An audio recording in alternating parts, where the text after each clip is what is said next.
Bienvenue à toutes et à tous. La bataille des procédures fait rage dans le procès de Karim Meïssa Wade, raison pour laquelle, soulevant l'incompétence de la CREI pour juger leurs clients, la défense persiste et signe, selon Walfadjri Quotidien, ainsi au troisième jour du procès de Karim Wade et de ses présumés complices. Les différentes discussions et plaidoiries ont tourné autour de cette exception d'incompétence de cour d'action de l'enrichissement illicite à juger Karim Wade et ses co-inculpés. Donc la compétence de la CREI, toujours au cœur des débats, constate le Soleil. Mieux, les avocats de l'État et de Karim se déchirent sur la compétence de la Cour spéciale, regrette le Populaire. Pire, les partis se déchaînent, enfoncent la Quotidien.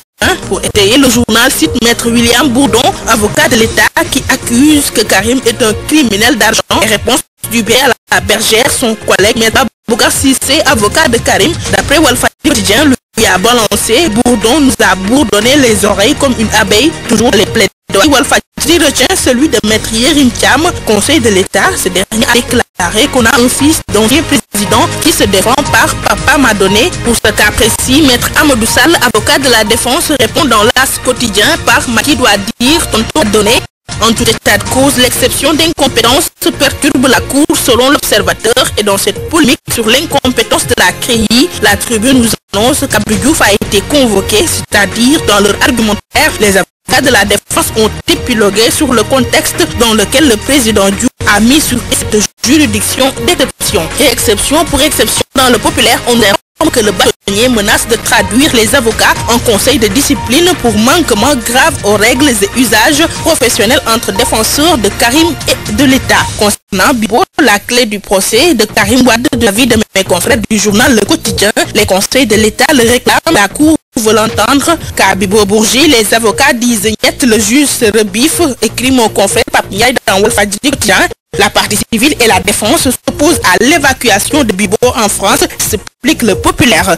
Sur un autre angle, Macky Sall sur les ondes de TV5 Monde qualifie comme le relève l'Observateur, Karim Wade n'est ni un obstacle ni une menace pour moi. Le chef de l'État qui participe au sommet États-Unis-Afrique affiche dans le Soleil sa volonté de nouer un partenariat concret avec les États-Unis, notamment dans des domaines diversifiés comme la sécurité alimentaire, la lutte contre la pauvreté et les changements climatiques.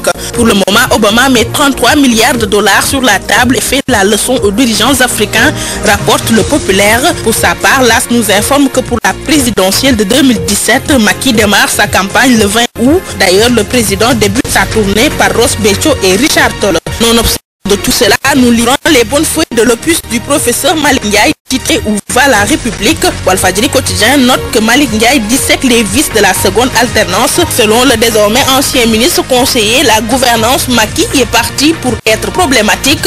En effet, si la seconde alternance séduit, son élite dirigeante ne laisse pas de choquer. En attestent les propos navrants, voire étonnants de la part de membres éminents du nouveau groupe dirigeant, de prévalence sans autre forme de retenue d'un pouvoir de nomination de ministre ou d'une capacité à faire et à défaire Premier ministre, DG et PCA de Société nationale. Nomination ou dégommage, Direct Info veut savoir qui sera le prochain sur la liste au vu des démissions de Jacques Diouf et de Moubarak Lo et le limogeage de Malick Ndiaye dans le cabinet présidentiel, comme pour dire que la liste des personnes qui portent désormais le titre d'ex-collaborateur du président de la République dans son cabinet s'allonge. Autre aspect de l'actualité, Libération nous parle du doyen des juges qui a décerné des mandats de dépôt suite aux actes de torture sur l'élève Chérif Daou.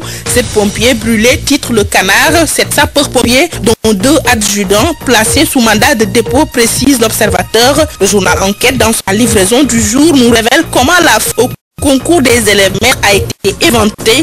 L'Observateur, inquiet du retard de la saison des pluies, avertit que le syndrome des années sèches guette le Sénégal. Cette situation s'était produite pour la première fois en 1950. Rappelle mes confrères, pour justifier, le journal mentionne qu'à l'origine, El Niño, enfant terrible du Pacifique.